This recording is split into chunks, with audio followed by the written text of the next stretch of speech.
Pakistan democratic movement में इख्तिलाफात कम होने की बजाय बढ़ रहे हैं।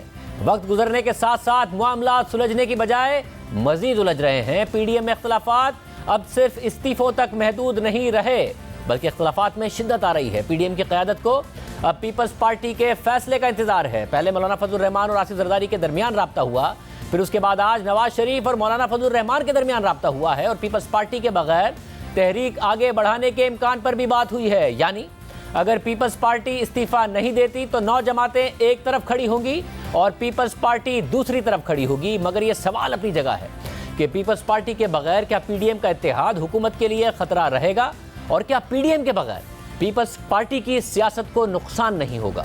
जियो न्यूज़ के ज़राए के मुताबिक साबिक वज़ीर आज़म नवाज शरीफ और मौलाना फजल रहमान में आज राब्ता हुआ है और दोनों रहनुमाओं ने कहा है कि इस्तीफों के मामले पर पीपल्स पार्टी के जवाब का इंतजार है। इस जवाब के बाद पीडीएम का इजलास बुलाने पर इत्तफाक किया है और इस बात पर भी इत्तफाक किया गया है कि पीपल्स पार्टी आती है तो ठीक, वरना 9 जमातें लाए अमल देंगी।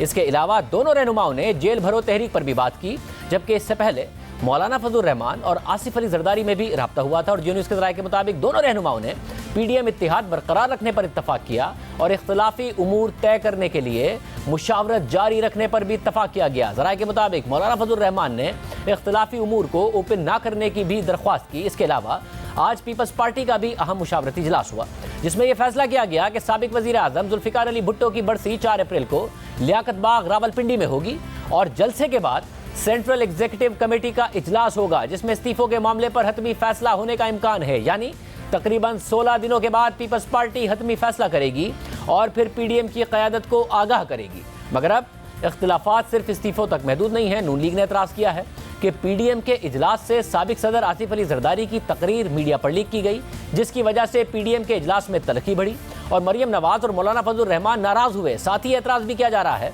कि पीपल्स पार्टी की गलती की वजह से चेयरमैन सेनेट के इंतखाबात में 7 वोट मुतनाज़े हुए और यूसुफ रजा गिलानी हार गए। पीपल्स पार्टी की क़यादत ये वाज़े करे कि ये गलती किसने की। ये दोनों मुतालबात राना सनाउल्लाह ने कल हमारे प्रोग्राम में किए और दूसरी तरफ नून लीग की क़यादत को नैब के नोटिस मिलना शुरू हो गए हैं। 26 मार्च को मरियम नवाज को 2 मुख्तलिफ केसेस में तलब कर लिया गया है। पहले चौधरी शुगर मिल्स केस में तलब किया गया था, जिसमें लाहौर हाई कोर्ट मरियम नवाज को जमानत दे चुकी है और नैब उस जमानत के खिलाफ सुप्रीम कोर्ट में अपील होने के बावजूद लाहौर हाई कोर्ट से उस जमानत की मनसूखी के लिए रुजू कर चुकी है। और आज नैब का रायवेंडी राजी केस में 26 मार्च को ही तलबी का नोटिस भी मरियम नवाज के लिए सामने आया है। अब मरियम नवाज 2 केसेस में एक ही दिन नैब के सामने पेश होंगी।